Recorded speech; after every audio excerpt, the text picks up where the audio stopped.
political, economic, and social thought of Fidel Castro. Childhood and student activities. Fidel Castro was born on August 13, 1927, on a farm called Manicas in the suburb of Byron in Mayuri. His parents were Mrs. Lina Ruz Gonzalez and Mr. Angel Castro Argaiz.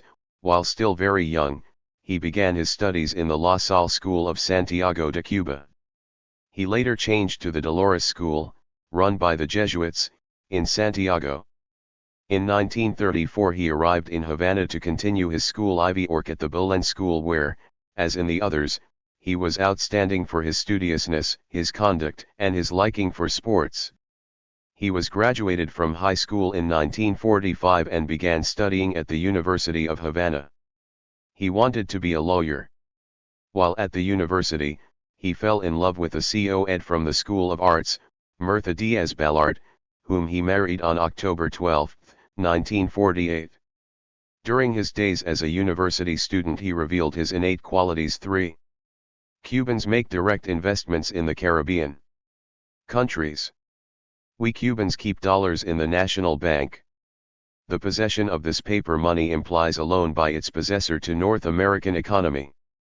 All these national savings that we export can be channeled by a democratic government towards the financing of our economic development if the necessary attractions are offered to the possessors of such savings.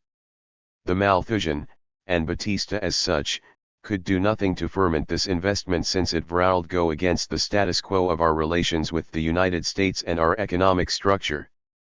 After it takes this anti-Malthusian attitude, the democratic government of July 26 will stimulate the national who invests abroad. The method will be varied and versatile.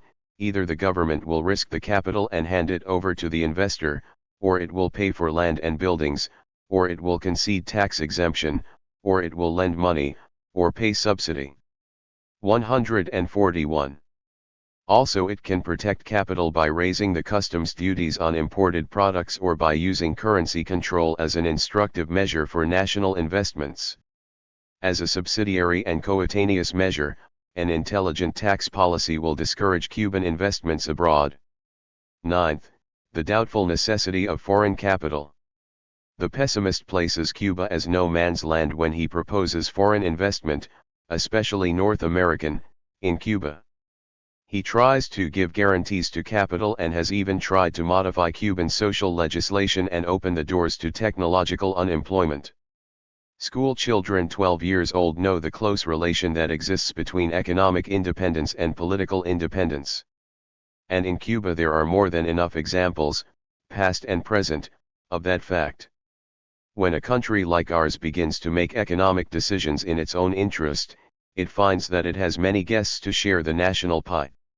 In its policy of economic development, Cuba will have to overcome serious obstacles when it replants its economic relations with the United States. The same American corporations which invest in Cuba have been on many occasions truly untamable wild horses for the federal government.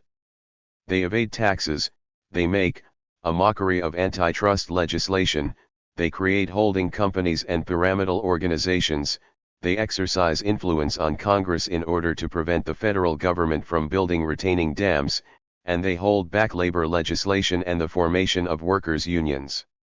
Why should they act any differently in Cuba? 142 Economic thought.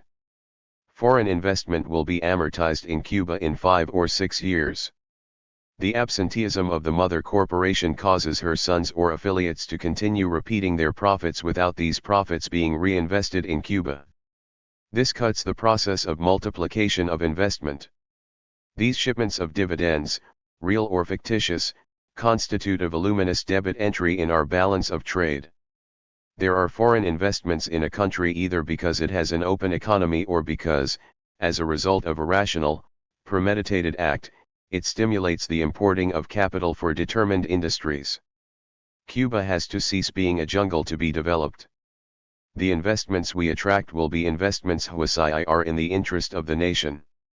The invitation will be an act of sovereignty, not a decision imposed by economic pressure and accepted in order to solve present problems at the cost of compromising the future of coming generations. In any case, Foreign capital can be sought with the following order of preference. A. Loans to the government from international organizations. B. Loans from government to government.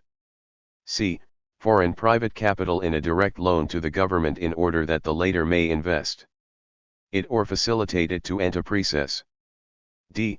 Foreign private capital participating as a minority interest in national enterprises. E. Foreign private capital with control of the national enterprise. 143. Besides, the government should always choose which type of industry to establish in order to avoid competition for a national enterprise, which should be protected. 10th, the proscription by interested parties of a policy of state intervention.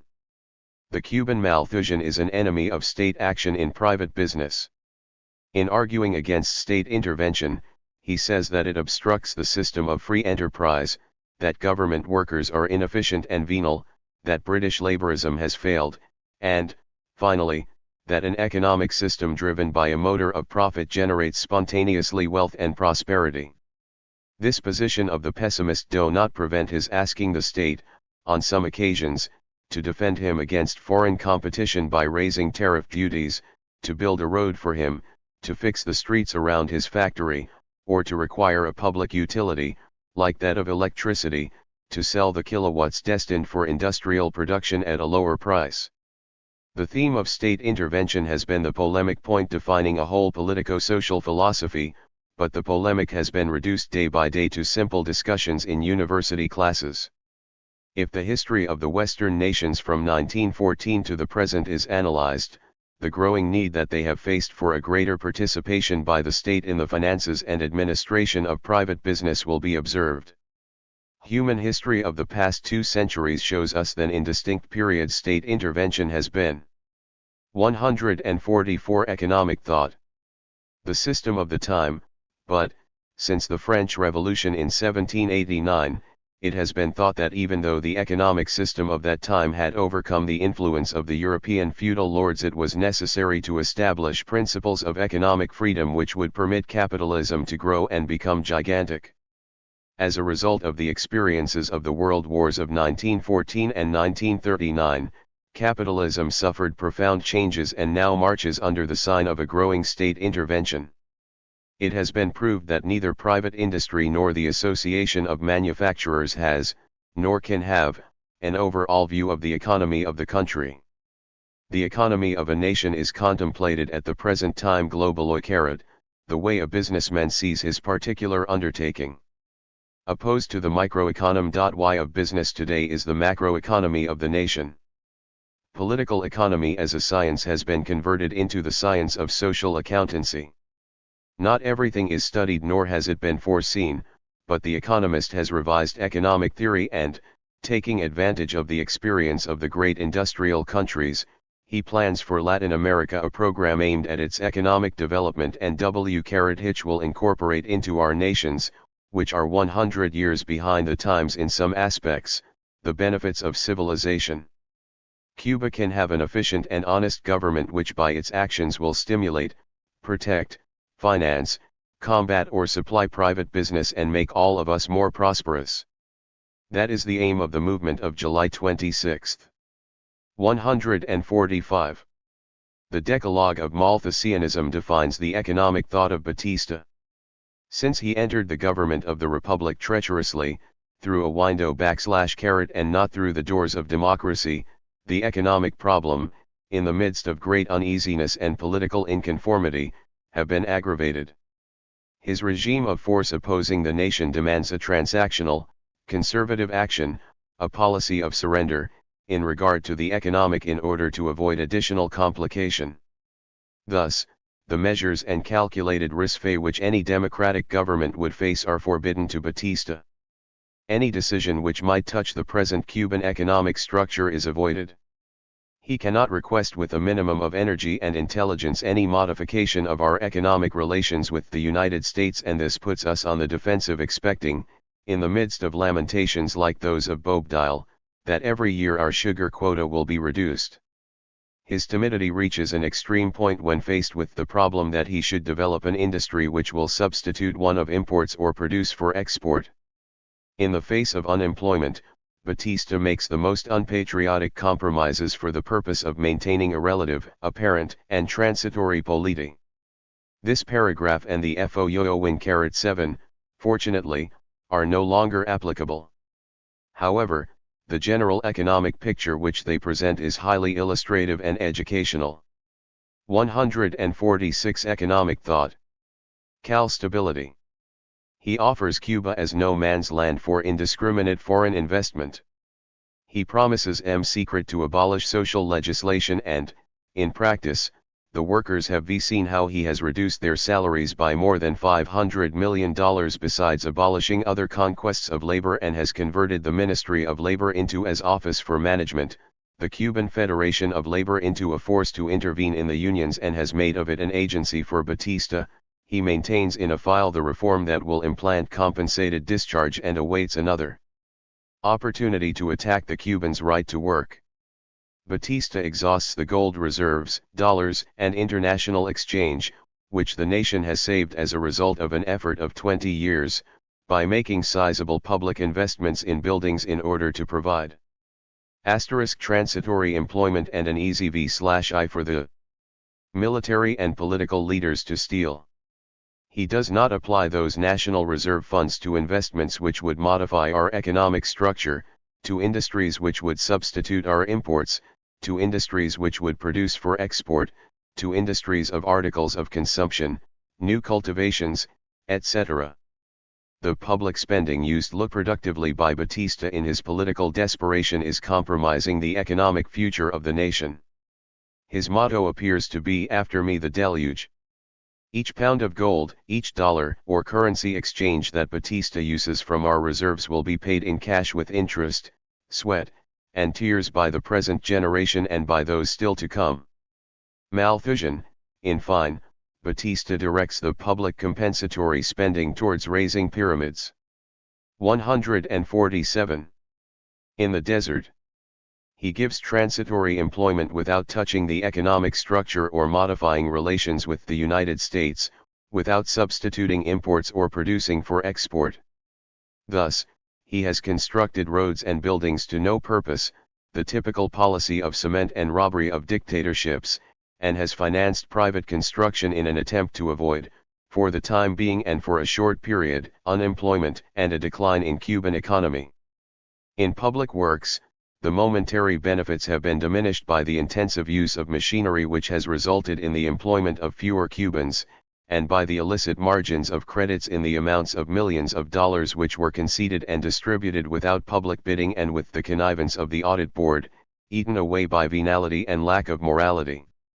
The movement of July 26 has already studied a complete plan for economic development which is to be carried out with the cooperation and help of the great national majorities when they recover their political freedom. Here are the bases for that great ambition of the citizenry. A general view of a democratic economic planification. The supposition of political freedom. Planification versus spontaneity. Planification implies the need to inventory, to evaluate, to calculate, and to foresee at short and long range the economy of a country. 14's economic thought. The businessman does this in his business. Without his own resources he cannot create the instruments which will permit him to obtain the overall picture of national economy. At best, he will contract an economist who will inform his of the trends of the economy. The rapid economic development of a country is not produced by the spontaneous action of the economic factors. And even though a determined economy had a rapid rise, without planification its progress could not be necessarily uniform throughout and, especially, without mechanized planifications for readjustments in the face of cyclic crises in the economy, the gains would be seriously threatened, if not totally destroyed. Such has been the case of Republican Cuba. We are where we are because of spontaneity. Economic theory today is in an advanced state of development. The technicians of economic development in the Scandinavian countries, Great Britain, the USSR, and the United States, especially in the last World War, are more efficient the Verge experience in the technique of development of some Latin American countries, BRA. Brazil, Chile, and Argentina, which have received the scientific cooperation of the Economic Commission for Latin America, is already so beneficial and not speculative that W-E can decidedly propose that Cuba should reject the thesis of spontaneity and accept to its ultimate consequences a state planification to accelerate its economic development. Economic FNO TTGHT 149.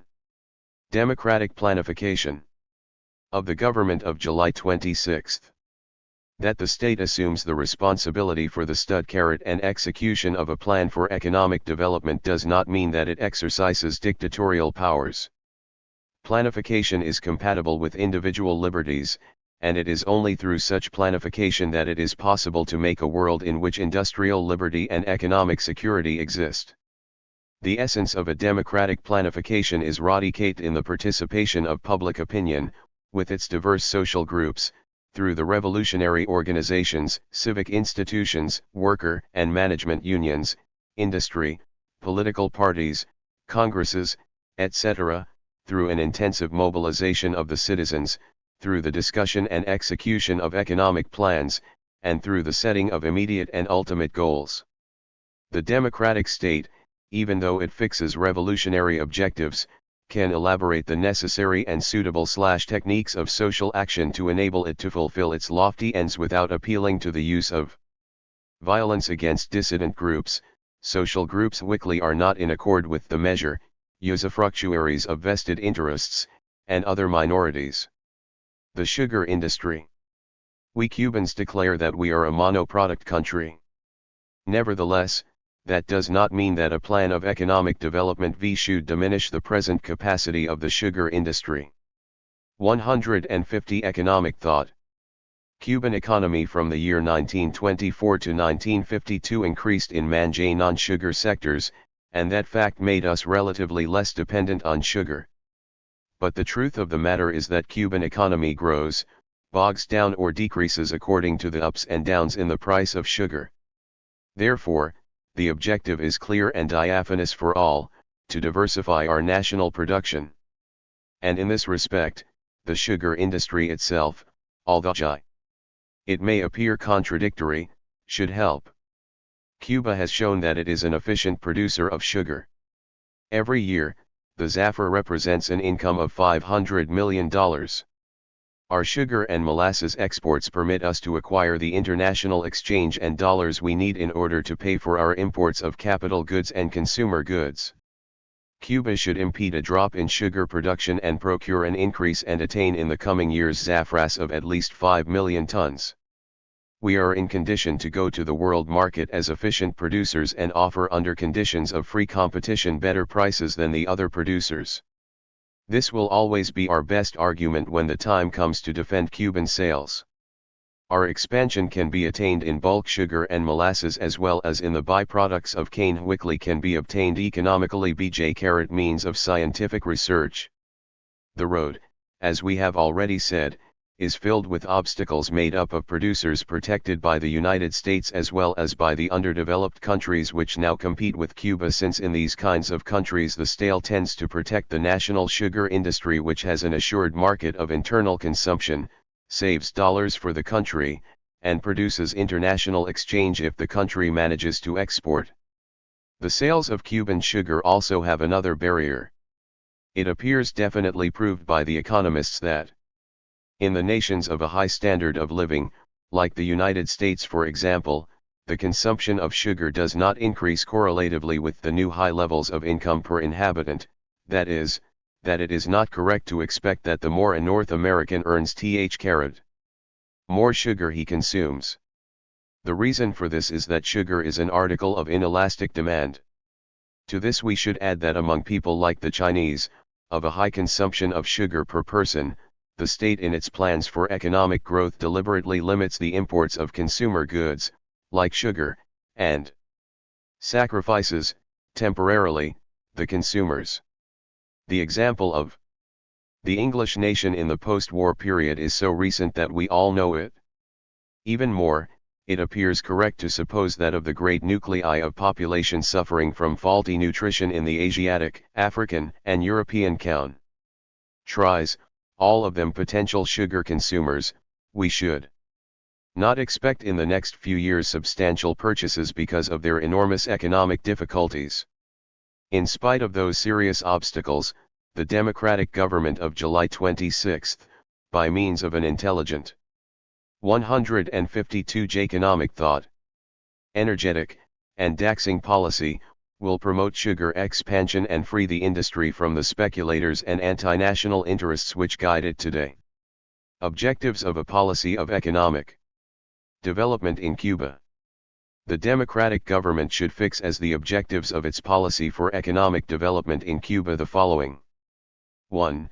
To eliminate the irresolute unemployment and underemployment and to create yearly the new positions necessary in order to give jobs to the thousands of young people who every year reach the AGA when they can afford and are disposed to do so. The new positions for those young people and the unemployed and under-employed will be preferably from those which offer a high level of income per individual, like those in industry, transportation, and other services. Primary activities, like those of agriculture, fishing, merely extractive mining, offer low-income jobs, they are sources of cheap labor. These should receive strong doses of mechanization in proportion to the new positions of high productivity which are created. 153. 2. To give a growing participation in national wealth to the Cuban businessmen and the state. To the future enterprises to be created as well as to those already existing, the democratic government will give preferential treatment to Cuban businessmen in order that they may be proprietors. These ends can be attained by the intelligent application of state machinery. The state can nationalize businesses, as for example those of public service, and turn them over to Cuban businessmen, or it can socialize them, i.e. reserve them for itself and operate them. 3. To procure a redistribution of national income in accordance with the principles of social justice. As has already been expressed, Cuban distributive policy since 1933, with its higher salaries, 8-hour paid vacations, social security, etc., has produced a more just division of national income, that is, of the total profits of all the companies, proprietor and partnership or corporation, existing in Cuba. Previously, this income went into the hands of a few, now, it goes to many. The increase and the maintenance of salaries and of all kinds of measures of social justice will be the firm policy of the democratic government. In the agricultural field, as an element stand towards agrarian reform, the farmers and their families benefited by the plan for the distribution of land should be established on the land, given titles of ownership, and technical and financial aid. 154 Economic thought. Inventory of what we possess. 1. The population of Cuba. From the data of the official population census of 1953, let us make a schematic study of the population of Cuba. It is estimated that in the course of 1957 the population reached the figure of 6,375,000 inhabitants. Let us see the following table, 2. Official census to 1953. Total population 5,829,000%, of the total pop. Potential workforce 2,059,659 employed, 1,886,659 unemployed. 173,000 inactive, 3,769,341. The figure of employed includes those who are underemployed, that is, who work only part of the year, as well as those who are occupied the 12 months of the year. In the inactive are included minors under 14 years of age, housewives, students, the handicapped, inmates in welfare institutions, etc. Altogether, these make a total of 3,769,341, that is 62% of a total population of 5,829,000. Therefore, in Cuba, of every 100 inhabitants, 62 are economically inactive and only 38 are able to work. Of these 38, 3 are unemployed and the 155 Other 35 occupied during the whole year or part of it. The proportion between the inactive population and the potential workforce appears to be quite similar in almost all countries. In the United States, of 100 persons, 40 or 41 are able to work. In England, the figure is elevated to only 42. In Cuba, as was stated, the inactive apparently are 62 out of 100. The women, housewives, as they leave the home and go to the factory will increase the figure of 38.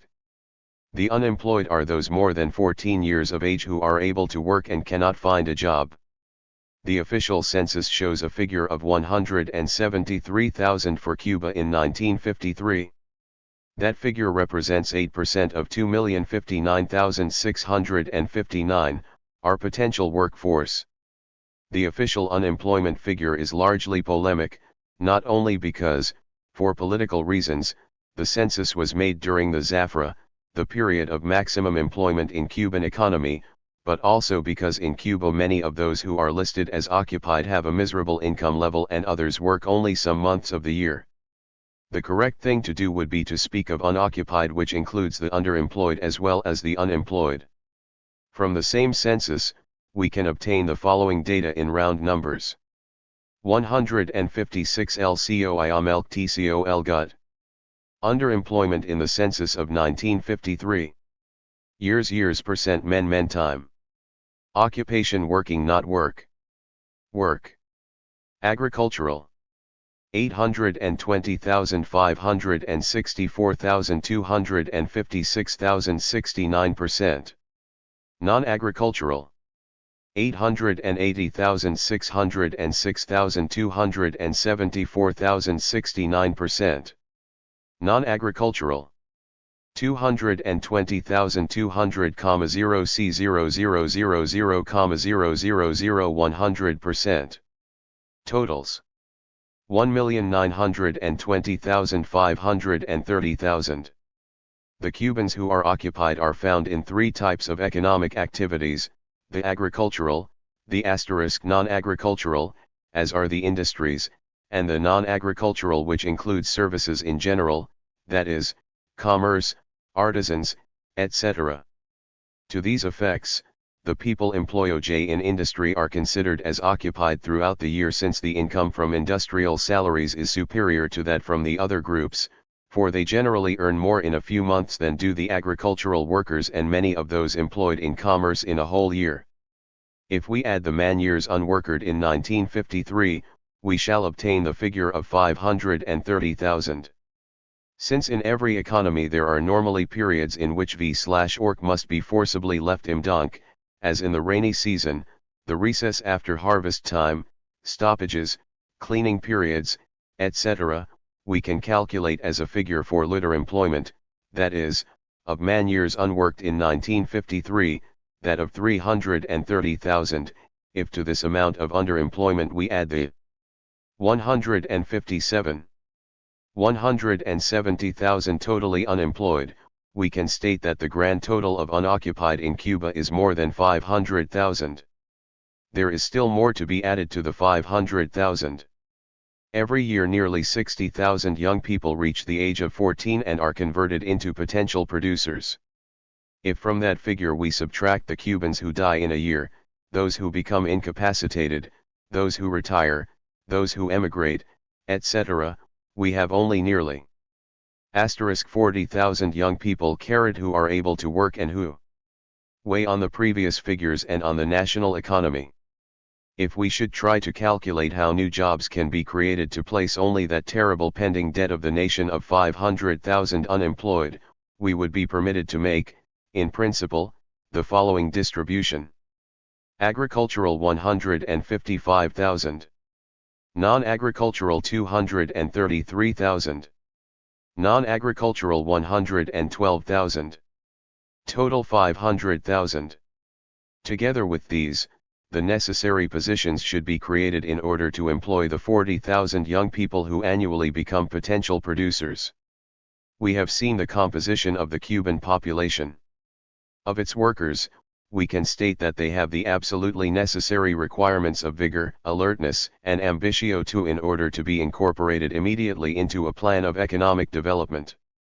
The Cuban businessman has shown himself to be alert to all the technical advances and methods of organization, and, although new industries of the future imply different norms and specialization, we may expect that the national businessman will adjust himself to the coming demands of the technique.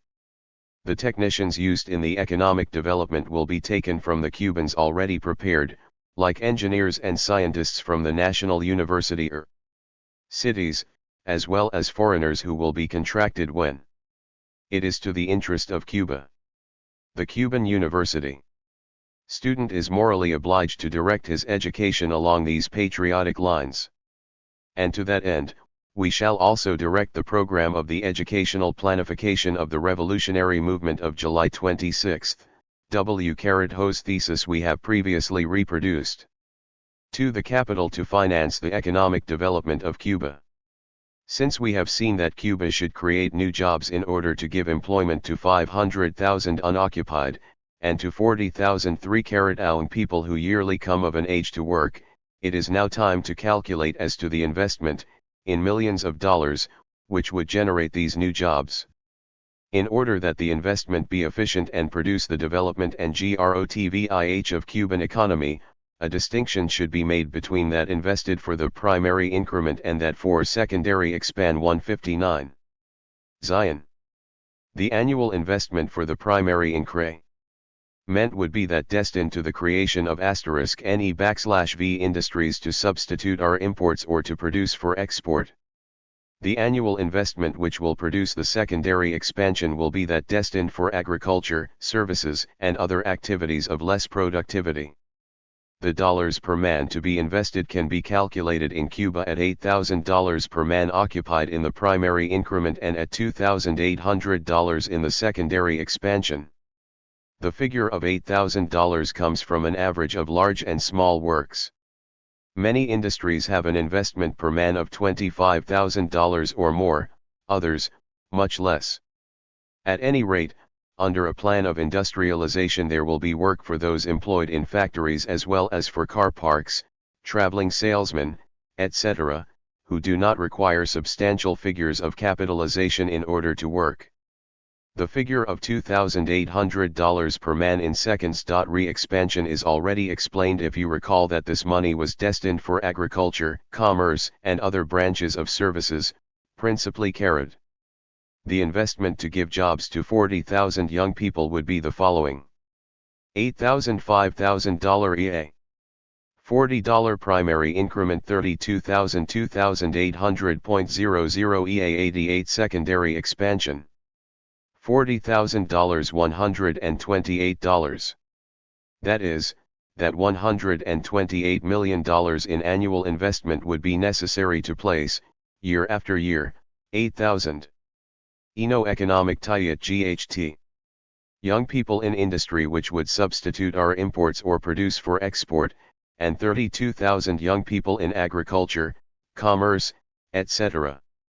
With $128 million, 40,000 young people would be employed every year, but, since Cuba has the figure of 500,000 unemployed pending, we would need, year after year, to give employment to 60,000 of them until, in a period of 10 years, all would be employed.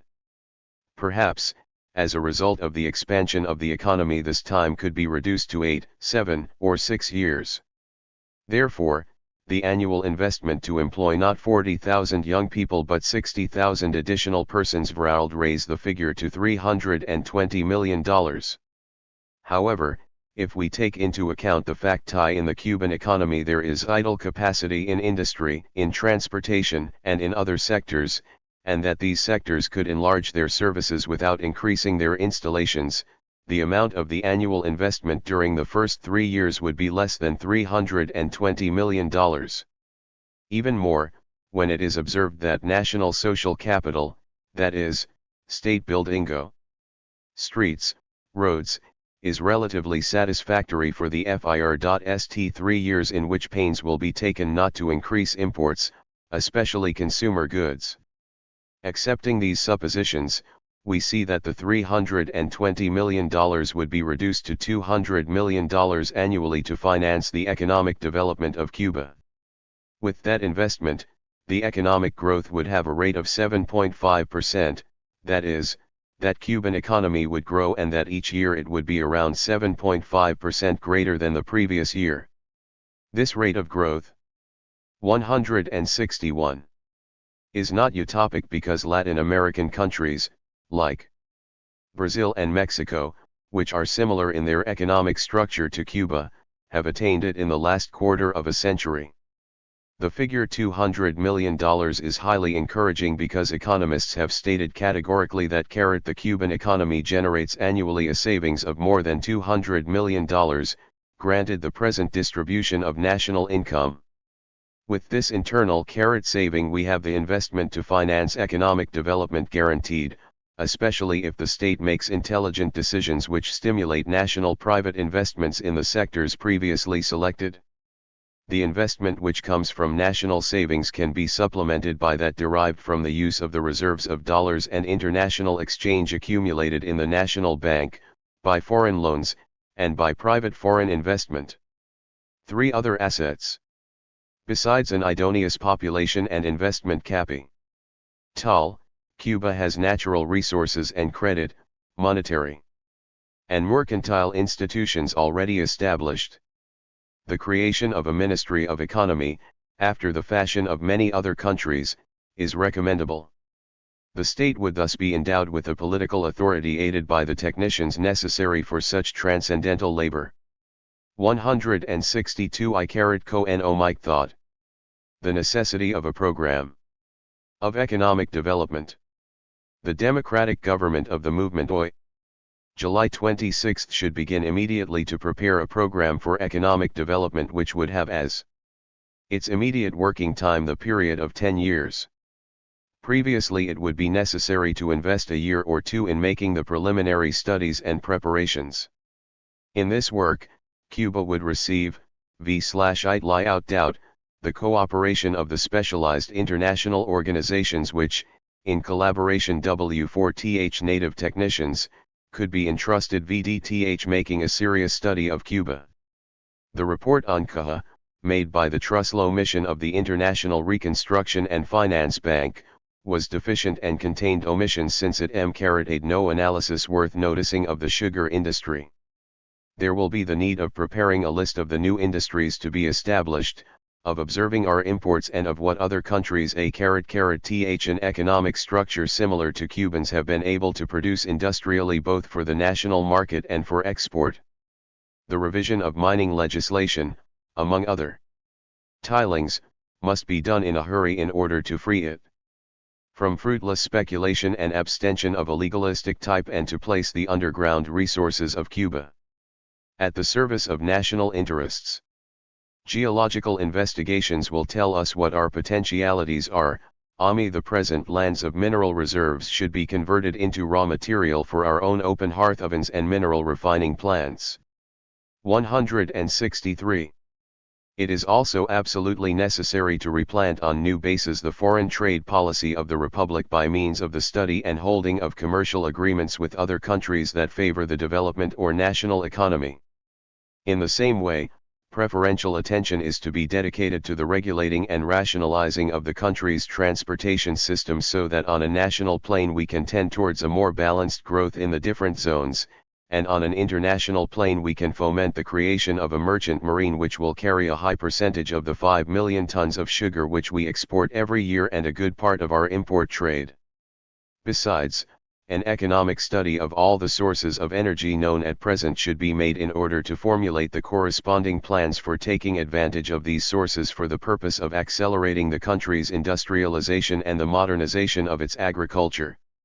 In this latter respect, the possibilities of irrigation and the construction of multiple-use dams should also be studied and pushed. The protection of Cuban enterprises and of the national economy, because it deserves special treatment, should be carried out by means of efficacious measures. We have mentioned previously tariff protection, credit, technical aid, scientific research paid for by the government, etc. Some obstacles. The creation of new industry has natural difficulties which must be overcome. The businessmen and technicians should adopt the new industrial activities, Div. 164 Economic thought. Different in many cases from their habitual labors. In order for Cuba to construct what is called an open economy, in which all the foreign producers can sell freely their articles, the Cuban businessman is obliged to produce as efficiently as the foreign industrialist of the highest productivity. The economic growth of Cuba is limited by international treaties and agreements which, in many cases, Cuba has accepted through necessity. The revision of these treaties will be the difficult task which shall weigh on the shoulders of the diplomats of the democratic government of the revolution. Cuba must also overcome the difficulties which an international market which does not buy our products offers. Either it does not pay us what we ask for our products or it opposes new industrial production in Cuba. The disorientation of the producing classes, of the workers, and, in general, of many nuclei of the Cuban population is an obstacle, but, fortunately, it can be overcome in order to obtain the decided help of the human groups who are to be the executors and, at the same time, the beneficiaries of the plan for economic development. Possible results. The following can be expected, at the end of the 10-year period, as the results of the project of economic development planned and executed by the democratic government of July 26. 165. A. Doubling of the national income from $1,735,000,000 to $3,540,000,000 at a rate of growth of 7.5% for Cuban economy. B. Elimination of unemployment and underemployment. E. Work for 40,000 or more young people every year. D. Raising of average income per person from $300 annually to $500 in 1968. When it reaches these goals, Cuba will have a higher standard of living than France, Italy, Czechoslovakia, and all the other Latin American countries. That is a basic economic aspiration for which the youth and the people of Cuba have shed so much blood, and it is a debt of honor for the movement which Fidel Castro led in the heroic Sierra Maestra. The Centennial of La de Majagua. On October 10, 1968, we Cubans shall celebrate and evoke the shining day on which Carlos Manuel de Cespedes, the father of his country, had that glorious bell ring out, gave freedom to the slaves, and proclaimed the independence of Cuba.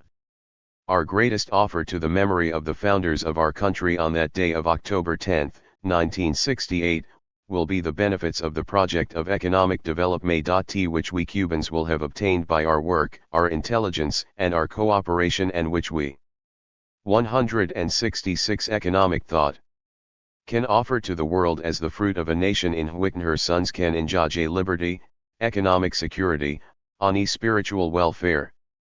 With its word always fulfilled, with the support of an heroic people and of a valiant youth, after throwing Batista from the power, and after the period of the provisional government which should succeed him, the movement of July 26, with thousands of martyrs and heroes, desires that the Cuban nation, fully integrated, economically free, with a national education and culture, and total independence, carve out the project of economic development which has been set down here, as well as the other revolutionary measures which will transform Cuba in every phase of its life.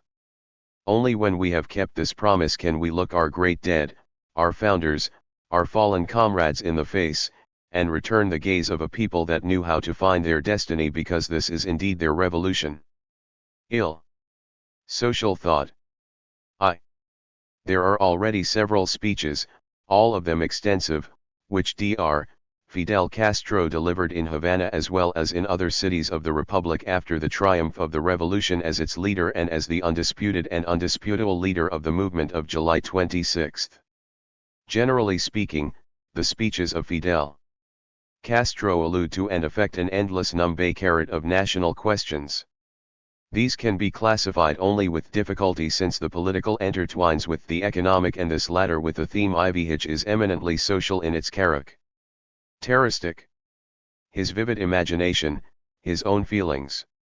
In the face of the great problems of Cuba, his flow of words, whose quantity does not affect their submission to the rigor of orderliness of exposition, and his desire to inform in detail the public, whom he wishes to be able to count upon always, make the task of classifying the thought of the highest figure of the triumphant revolutionary movement a difficult one.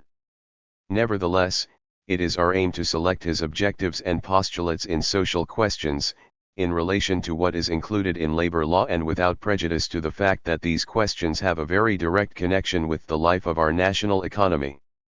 We believe that of all the speeches of the leader of the revolution, the one made on the night of February 6 at the meeting of the Ivorkers of the Shell Oil Company of Cuba is that which has most concretely and fitly fixed his social thought.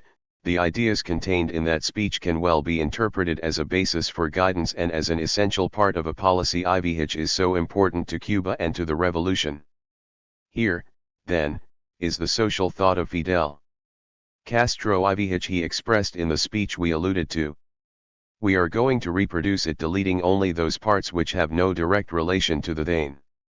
After expressing the antecedents which motivated the boycott of the products of the Shell Company, Fidel Castro said the following with regard to labor management relations and in relation to the agrarian reform, which is such an important subject. I am a man, not a god. The workers of the Shell Company have come to us on several occasions. The workers of the Shell Company, where the movement of July 26 had a great number of sympathizers, where the majority were 169. Sympathizers of the movement of July 26 and helped the movement. They came to NS to tell us that the boycott was harming them extraordinarily because of the drop in sales, that as a result of the boycott other foreign trusts and monopolies were being benefited. That, inclusive, those trusts and monopolies which were not very given to supporting revolutionary measures were, on the other hand, only too happy to support the boycott.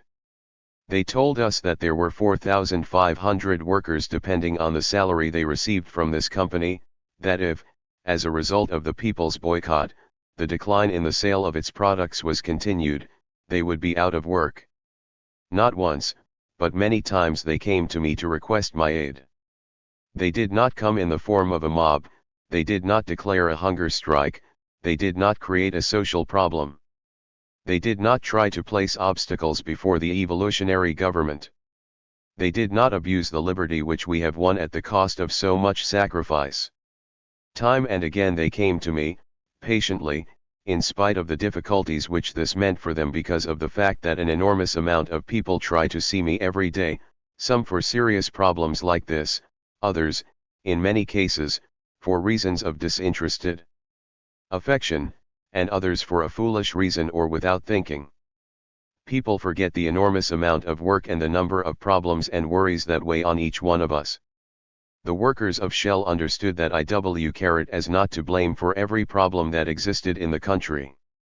They understood that I could not be blamed for the errors of others.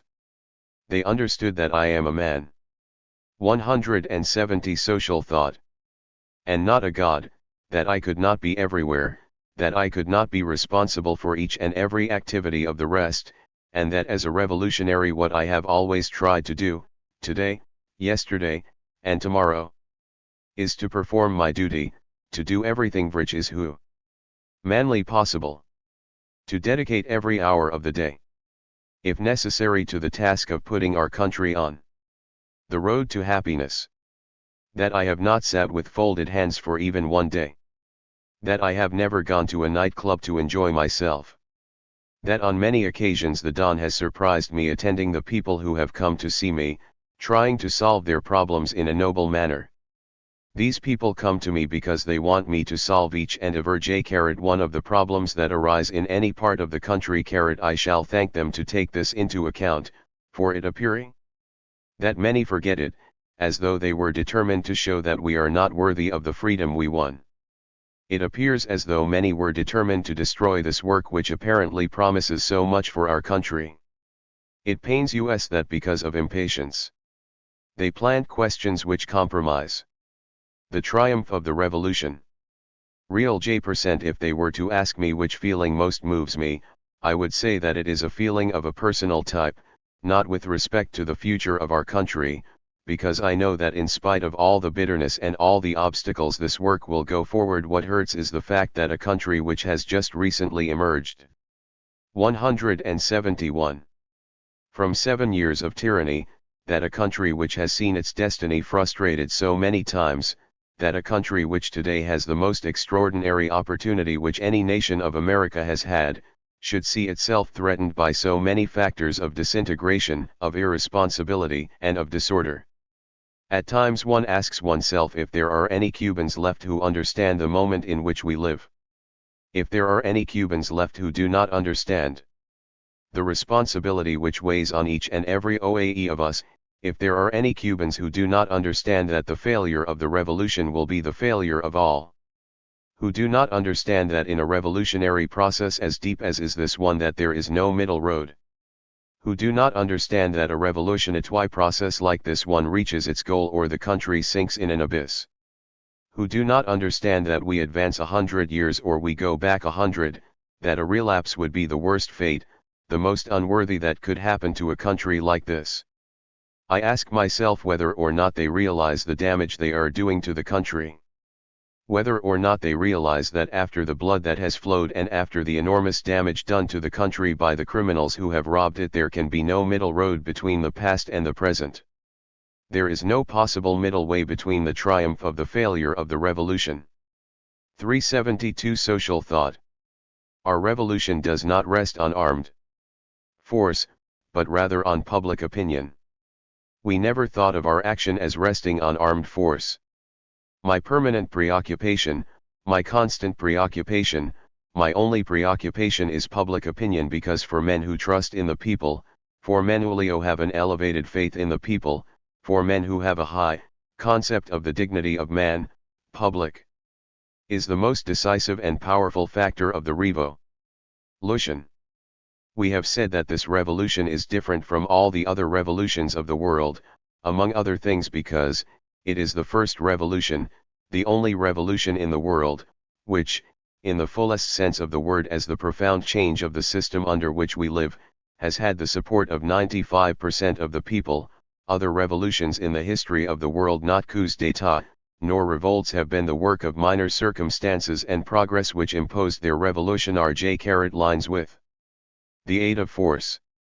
In other revolutions through the course of history, the revolutionary minorities, in order to manage to govern with substantial changes in the social order, have had to apply force, have had to use terror against vested interests, have had to impose their revolutionary laws by direct force. We have not. If we have used violence, it was not against the interests which in the social order could have been adjured by the revolutionary measures.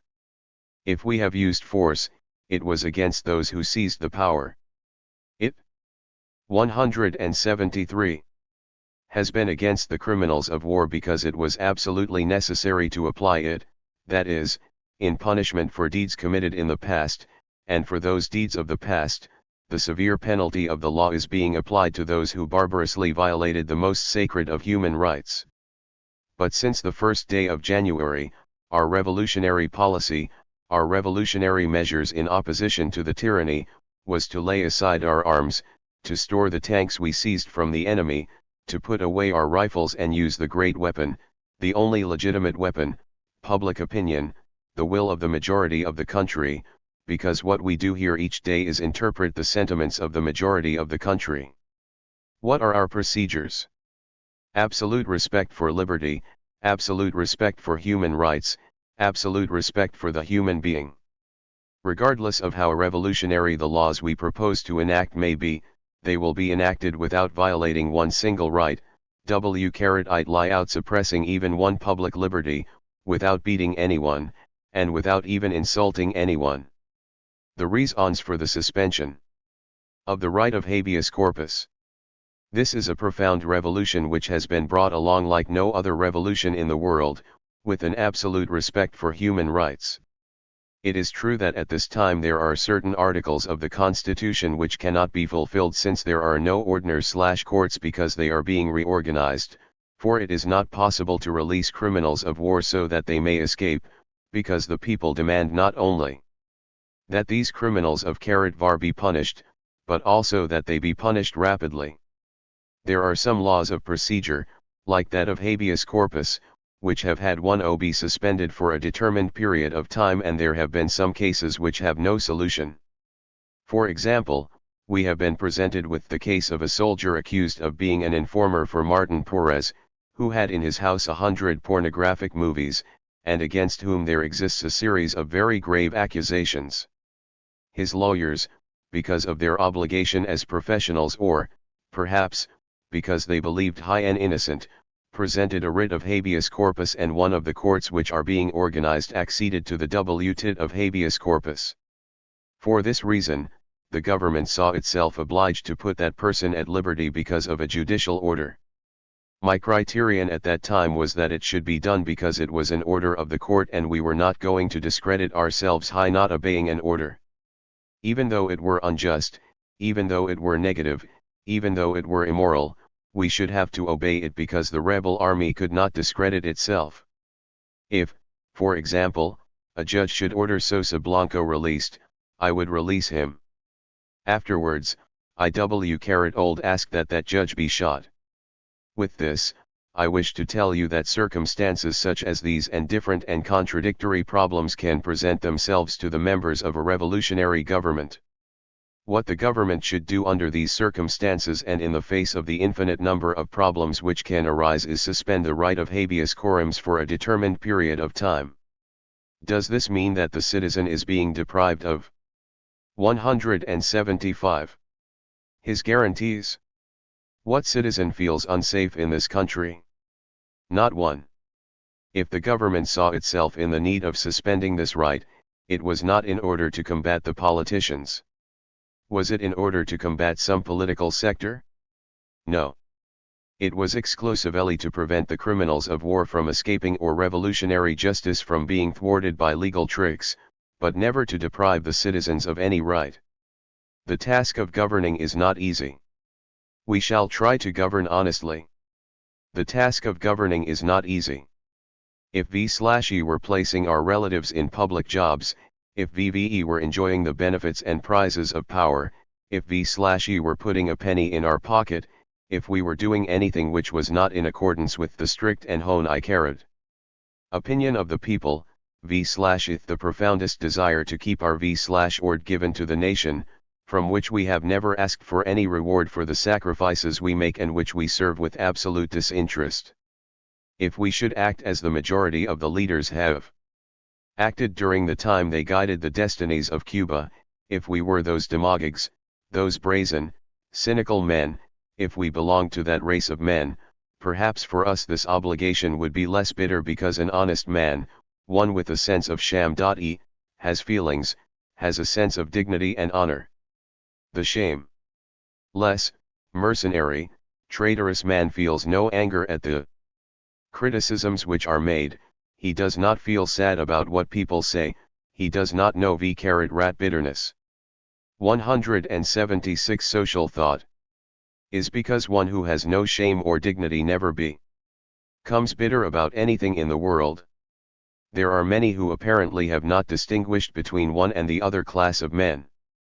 There are many who are still living in the routine of yesteryear. There are many who speak just to speak and write just to write. There are many Otto Miruelos and Diaz Balarts under a cloak of idealism which they do not feel, under a cloak of honesty which they do not practice, under a cloak of logic which they have never applied to their conduct. Today it appears as though they were determined to destroy the values which the revolution has created, to destroy the most powerful force which the revolution can count on, that is, the faith of the people, to destroy the most full force that the nation can count on, that is, public opinion. A warning to those champions of liberty who appeared after it was won and who obstruct or place obstacles in the path of the revolution. If, as the members of the government, the force public opinion were taken from us, we would have no other alternative but to use force to carry out the revolution or retire. I should clarify my words so that the suspicious ones, those suspicious ones who have appeared at the last moment, super patriots, super apostles, super pure, Super revolutionaries, I wish to clarify that I am not threatening, I am not threatening. 177. Because my temperament, my idiosyncrasies, my profound human conviction, make me hate the use of force to apply revolutionary measures, I wish to state that if I should see myself in such a situation, I would leave another to apply the force.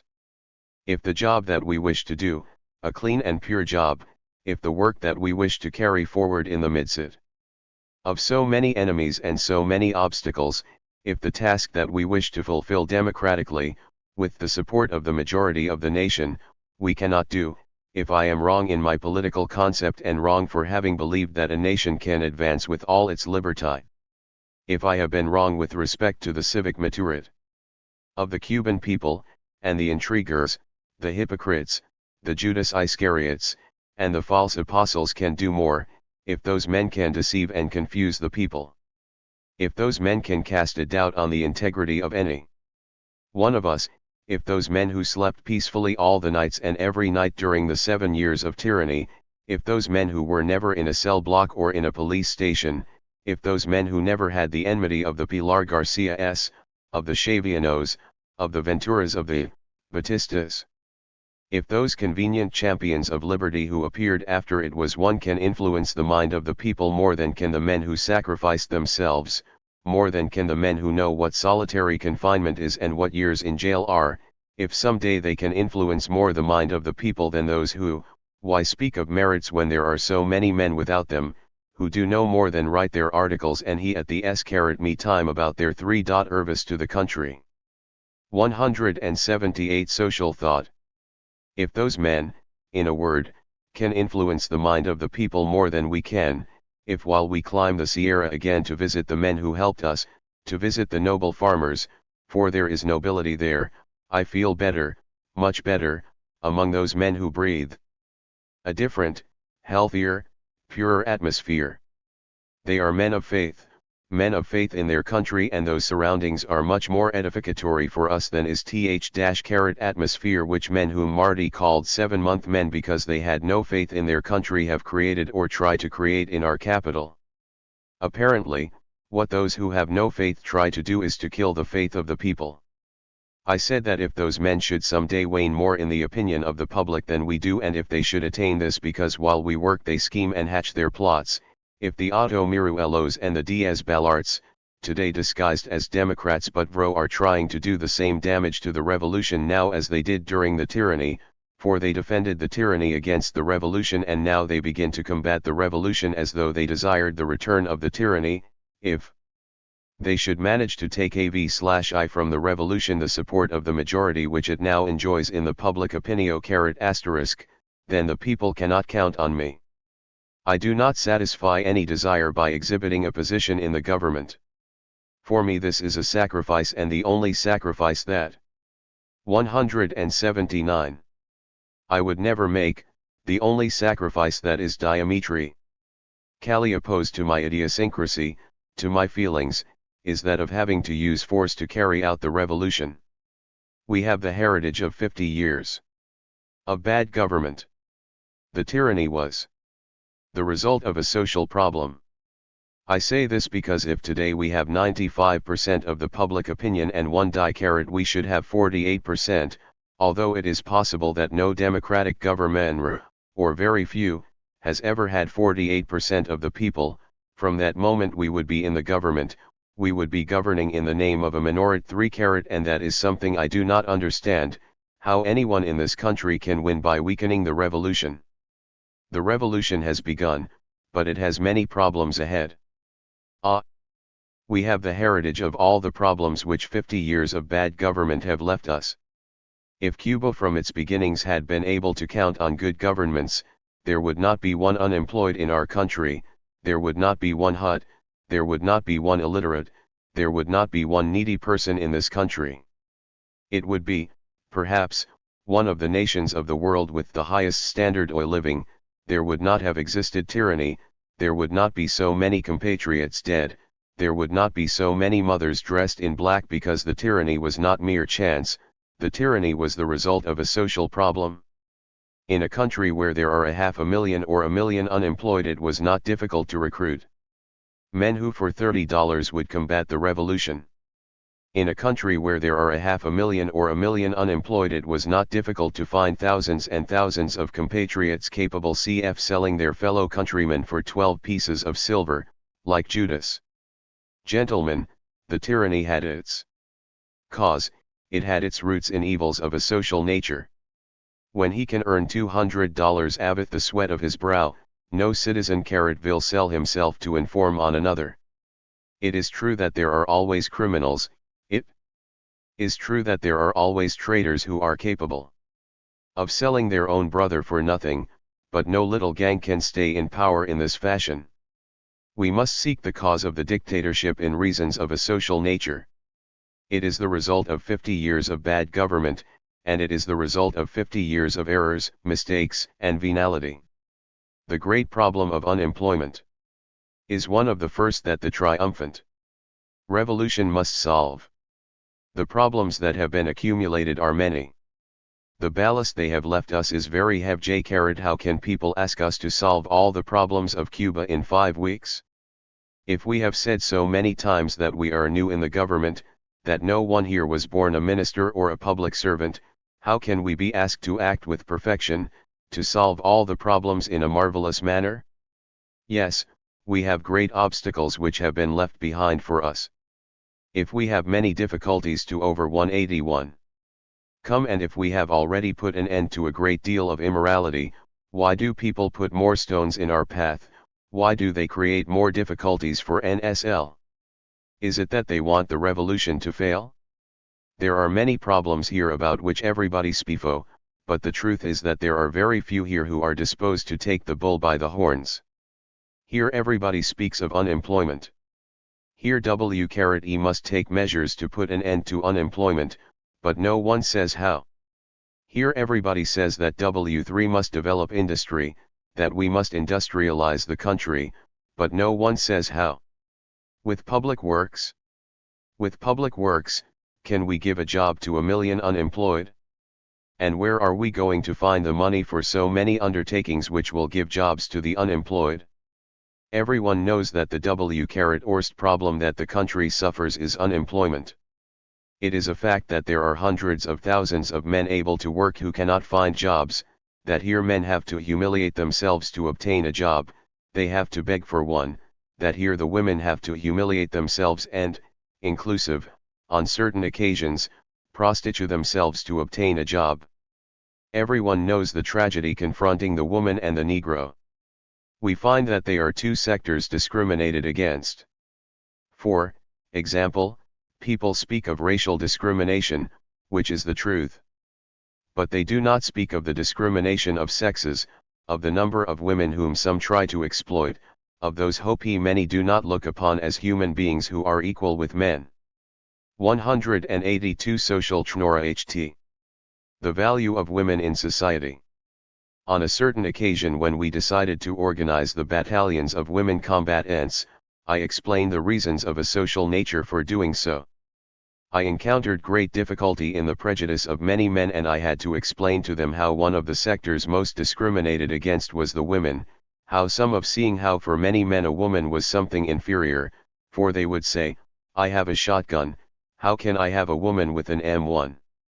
And I would tell them that women were going to be better soldier st the men were, because there had been men with an M1 and everything else and yet had run. However, there was never a case where one of the women from the Mariana Grajales platoon had run during a combat. Women form part of the accumulation of prejudices which society, circumstances, and the economic conditions of our country have created, just as there are many wrongs which exist not only in the reality of society, but also are a reality in the mind of the citizens. I said that everyone plants the problem of unemployment as the most serious. It is true, for from that comes the fact that there are so many people desperate to obtain a public position, from that the fact that there are so many social problems, from that 183. The fact that there are so many strikes and prejudices. Everybody agrees that the problem of unemployment must be solved, but no one says how. The agrarian reform has been stapvted in the Sierra Maestra, but its complete realization will be a very hard battle. We have just arrived from the Sierra Maestra. We have begun the agrarian reform, no longer the agrarian law of the rebel army, but rather a more ample law, because the former was made during the war and because we had said that when the war ended, the government would have this reform as its reason for being, that the precept of the Constitution which prohibits latifundiums had been written for that purpose. That is one of the first steps of the revolution, because all those v/ho speak about unemployment and do not say that the first thing to be done is to do away v/ith the latifundium. Perhaps my apprehension, perhaps my deception at seeing the attack which some have tried to make on the revolution, at seeing individuals try to weaken the revolution in the spirit of the people, perhaps my preoccupation is fundamentally lacking the conviction I have that the revolutionary government has to face very serious obstacles, that the revolutionary government has to fight very hard battles. And one of these battles is the agrarian reform. All the energy of the Cuban nation, all the energy of the people must be used. 184 Social thought.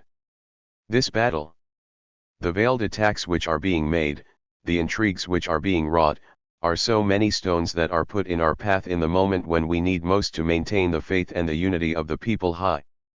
The fact is that the attacks which have been made from abroad against the Cuban Revolution have served almost as experience. Why do they attack the revolution? Because it passed revolutionary laws? No, for they believed we were going to pass them. That will be the attitude of our internal enemies when these laws begin to be made. The agrarian reform is a radical law. The agrarian law will not injure many interests, but it will injure powerful interests. Powerful interests both inside and outside the country. Because those companies which today deny their workers the most elemental aid, the foreign sugar companies, who in the face of the most insignificant demand absolutely refuse to cede, in a provocative attitude, anything at all, are very much aware of the interest the revolution has that the Zafra be made. Those interest rather than lose the latifundium, prefer to lose the Zafra so that the revolutionary government will be put in a crisis. For that reason we are sure that the agrarian reform is going to be a very hard battle. Now then, if the agrarian reform is not made, the country will have failed. If the agrarian reform is not made, the country will be plunged into misery, ruin, anarchy, and blood. Social though T185. There can be no industrial development if the farmer is not redeemed from his poverty. Today there are 500,000 unemployed, and if the situation continues, within 2 or 4 years, there will be 1 million jobless in Cuba. 1 million men without work. If today there are 200,000 in the country, within a few years it will be doubled.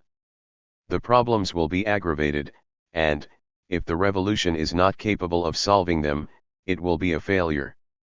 Now then, without the agrarian reform there can be no industrialization of the country, unemployment will not end. Industry cannot be developed if there is no consumer market. The industry that should be developed in our country is not to compete against foreign industry abroad, but rather, above all, to compete against foreign industry in our country. There can be no industrial development if there is not a high standard of living among the farmers.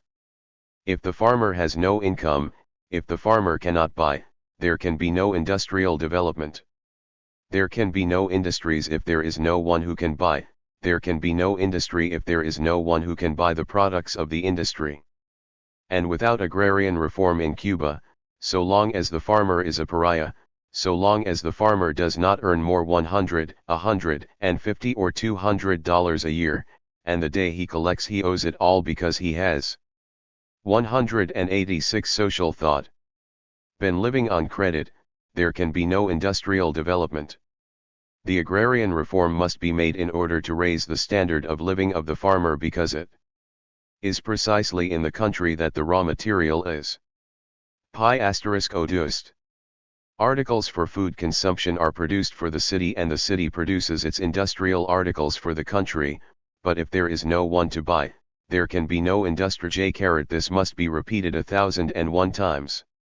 If there is no agrarian reform, there will never be a market of internal consumption and there will be no industries. Therefore, the first thing to be done is the agrarian reform so that there may be a market of internal consumption and, afterwards, a tariff reform must be made so that there may be protection for industry. If we raise the farmers' capacity of consumption but do not enact the tariff reform, then our dollar reserves will escape. The farmer will buy, but he will buy articles brought from abroad. Besides, there is another question. The farmer uprooted from the land will move towards the cities even though it is only with the hope of living as a beggar. By cheapening the cost of labor, there is a greater and greater supply of labor. This works against the salaries of the workers because to the greater supply of labor must be added the exodus of the farmers towards the cities. It is necessary to return the farmer to the land. Not less than 200,000 fami. Lies must be settled on the land. Where are we going to get the land for these families? Simply from the latifundium. Then the latifundium must be forbidden. 187. One must heed what has been written. I demand that all those who have spoken in Cuba about the necessity of industrializing the country tell the people whether or not there is any other alternative and if, in effect, agrarian reform is absolutely necessary. I invite all of them to write in favor of agrarian reform, even though they be conservatives, because here, simply, there can be no alternative except concrete and vital solutions for the country. We must prepare ourselves against the attack of the latifundists and their agents. It is a peremptory necessity and there is no other remedy but to make the agrarian reform. It is a national necessity. The whole country must put itself on the side of this revolutionary measure, which is going to be a very harsh measure, because when the foreign companies and all the X companies which have thousands of acres of land here see that the latifundium is going to be prohibited, they are going to scream. And then threats will rain down on us. Then alarming cablegrams are going to arrive, and I do not doubt that some people unfriendly to the revolution are going to dedicate big headlines to the cablegrams which come from abroad attacking the revolutionary measures. But they can write all they wish, all that they care to, because here we have an intelligent people, an alert people, who know who is who. There are some who dedicate 1, 2, 3, 4, and even 5 headlines to news filled with ulterior motives, with intrigue, with 188 social thought. Bad faith. There are caricatures almost continually which are also ill-intentioned and done in bad faith. They say that we are trying to destroy humorism.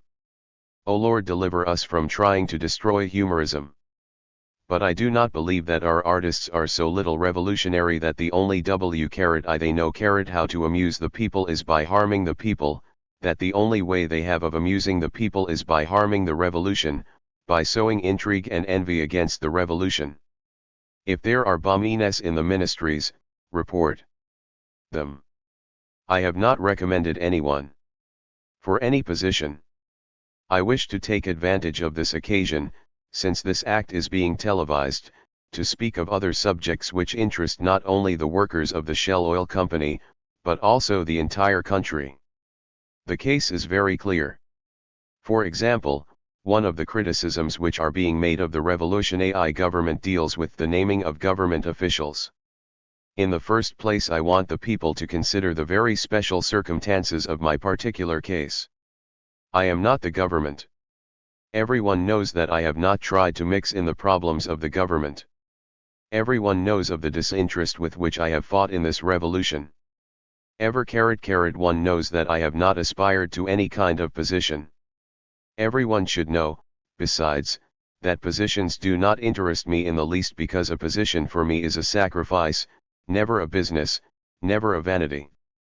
If everyone has observed the conduct of the political leaders, then everyone must have understood that my preoccupation is to leave rather than to mix in the government. I would like to travel about the continent and campaign in favor of the Cuban Revolution, but I was able to visit only Venezuela because I was recalled immediately, for they said that I should not leave the country. I would like to end several weeks in the Sierra Maestra, but I have not been able to go because it is claimed that I must stay in Havana. Everyone knows that far from wanting to mix in the questions of the government, what I try to do, by conviction and by principle, is to get away. It pains me when the foreign press calls this Castro's regime because I am not a strong man, nor a dictator, nor one who gives orders. And it pains me, also, when they make me responsible and try to throw the blame on me for someone else's errors. I do not know if there are many pork barrelers in the ministries. What I do know is that I have not recommended anyone for any position in any ministry. What I do know is that there is no first, second, third, fourth, or fifth cousin of mine in one government job. What I do know is that I have been, perhaps, even unjust in the sacrifice which I have imposed on my very sisters who fought a great deal during the revolution and have no position here. We do not want people to point a finger at us on the basis that we have placed a relative in a job for which he has no merit. Nevertheless, people speak of pork barrelers. Say who they are. That is the honorable way. The paralyzation of the sugar Zafra and the strikes signify great damage to the revolution and to the people. We have come to say to the people that we are disposed to defend their liberties and that damage to the revolution is damage to them. And we have come to say to the sugar workers and to the workers of industry that the should cooperate with us, that this is not the time for strikes even though we have to make sacrifices. Why? Because at this time what the enemies of the revolution want is the economy to become paralyzed. For that reason, some companies, especially 191. The sugar companies, offer all the resistance possible so as to create conflicts. In that case we must then say to the workers that in a revolution as in a war there are moments when one must regroup somewhat in order to advance later on, that there are moments when one must renounce something in order to ask for more later on. If at this time the Zafra is paralyzed, if, by denying the workers' demands, they manage to paralyze the Zafra, the enemies of the revolution will do the country tremendous damage.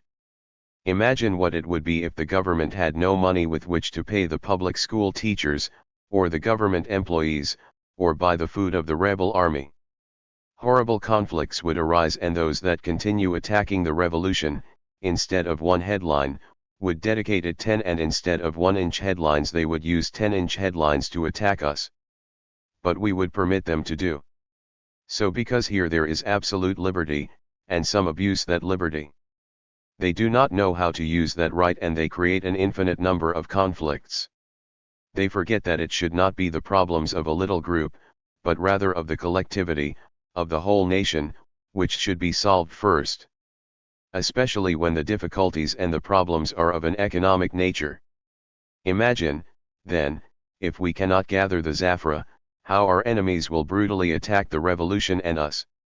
Since the tyranny fell when the Zafra was about to begin, the government, therefore, has not yet had time to organize the Zafra in a studied manner, in a just manner. We find ourselves faced with the fact that the rainy season is scarcely 2 months away and 1 squared social thought. We have to produce 5,800,000 tons. And those interested in creating conflicts know that very well, and, since they know it, they refuse to compromise. But I say to the workers that this year they must sacrifice some advantage in order that in the coming year they may obtain an adequate improvement. Let us begin to discuss this in September when the Zafra is still a long ways off. At this time, all the workers, the industrial as well as the sugar, should join the demand for agrarian reform because it is precisely thus that we are going to raise the standard of living of the industrial and sugar workers and solve the tremendous problem of the unemployed. We shall accompany the agrarian reform with a tariff reform which will come one after the other because everything at the same time is an error. We did not attack all the towns at the same time. We attacked first one and then another and we won the battles one after the other. We concentrated our force at one point and then at another. And I say to the people, concentrate your force at one point, agrarian reform, in order to make it work and to avoid the greatest possible number of problems. This is not an adequate time to plant them. These are moments of sacrifice. Strikes are inopportune and out of order. The strike is a weapon which should be used at the right time, at a moment when it can produce the best results, not under the circumstances in which we 193 find ourselves. It is not that we forget the needy. We did not fight a revolution to defend the interests of the powerful, but rather of the _didtrotten. But the correct strategy now is to avoid the largest possible number of conflicts, even though we have to make sacrifices now, because those sacrifices made now will be compensated with interest at another time. These are things which we must say to the people: suspend the right to strike, no; suspend the freedom of the press, no; suspend the right to assemble, no. We must carry this revolution forward with all the freedoms. But we ask the people for their collaboration, and we ask all the sectors to understand that if we fill the country with conflicts, it will to our detriment and to that of the revolution. We must be calm. If we knew how to wait, and we have had to wait 7 years, why can't we wait another few months? If we had to wait because of force, why can't we wait now of our own accord, in peace and liberty? I have thus taken advantage of this occasion to speak not only to the workers of the Shell Oil Company, but also to the people.